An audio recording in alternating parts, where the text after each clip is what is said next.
So let me guess. You've studied for hours and then you sit down for the test and your brain goes completely blank. Like you never even opened the book. Or you read the same paragraph 5 times and somehow you still can't explain it in one sentence. Yeah, that's not because you're dumb. It's because most people don't study.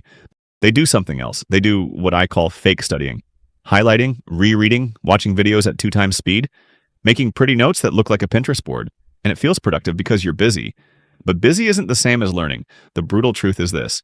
If you can't explain something simply, you don't understand it. You just recognize it. And recognition is the biggest trap in studying. It makes you feel smart, right until you're forced to actually use the information.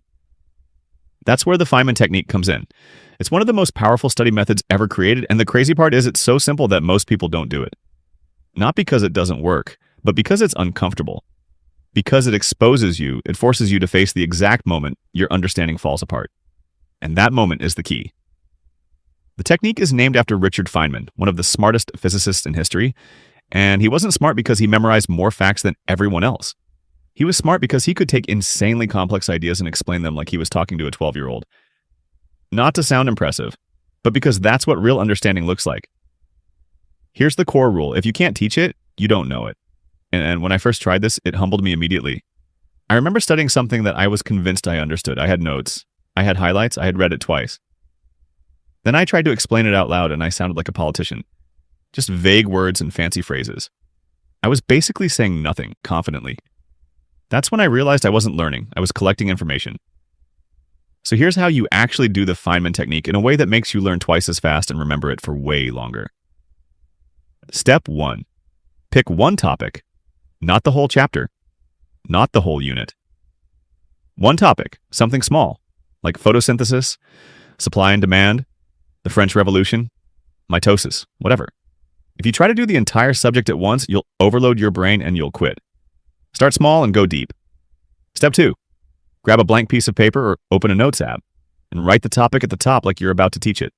Then explain it in your own words.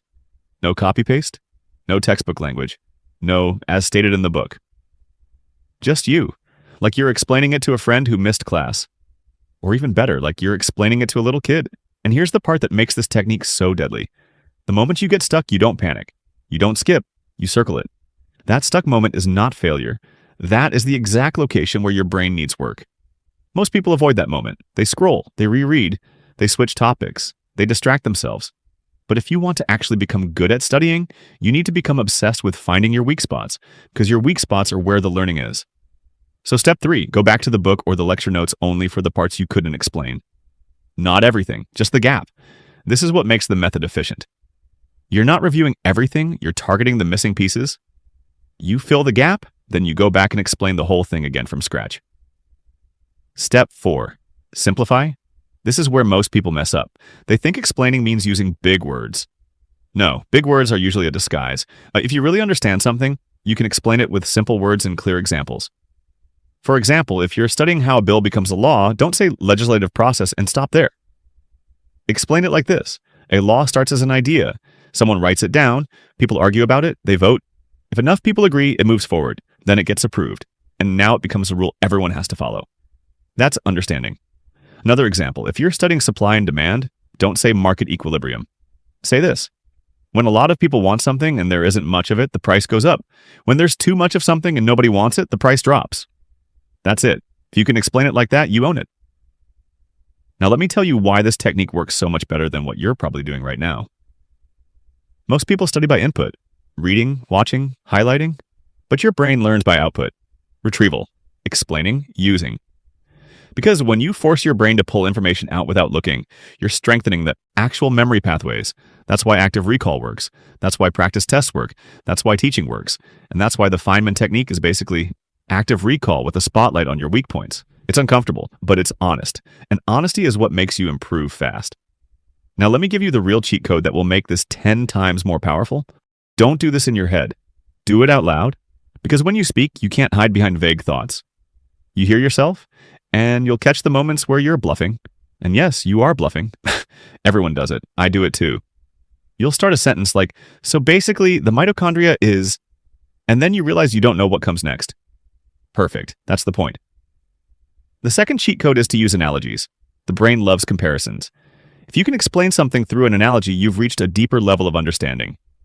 Like calling the brain's working memory your mental RAM, or describing habits as grooves in your brain, or describing the immune system as a security team. Analogies make information sticky. Now here's the part that most people need to hear. This technique is not slow. It feels slow because you're actually thinking, but it's way faster than rereading chapters for hours and forgetting everything a week later. If you do the Feynman technique for 30 minutes, you will learn more than someone who studies for 3 hours by highlighting. Because highlighting doesn't test you, it comforts you. It makes you feel like you're learning, but the test doesn't care how comforted you felt.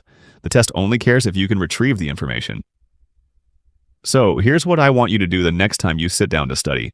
Before you open your notes, pick one topic and try to teach it. If you can teach it clearly, you move on. If you can't, you just found your next target.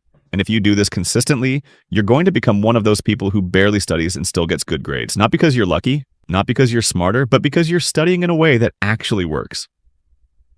The Feynman technique is simple, uncomfortable, and brutally effective. And if you start using it, you'll never go back to fake studying again.